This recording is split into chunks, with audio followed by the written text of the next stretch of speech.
பசும்பால கறந்துட்டு கறந்த பால எடுத்துக்கிட்டு முற்றிலே ஊத்த வந்தோம் மாரியாத்தா.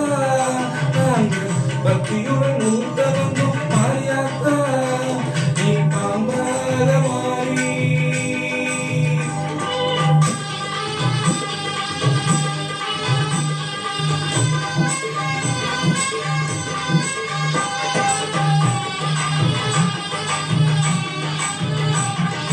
பாம்பாக மாறியதை பாங்காக குடித்து விட்டு தானாக ஆடினாய் மாரியாத்தா. உங்கள் பெருமை இந்த உலகிற்கு எடுத்து பாடட்டா. இந்த ஜென்மம்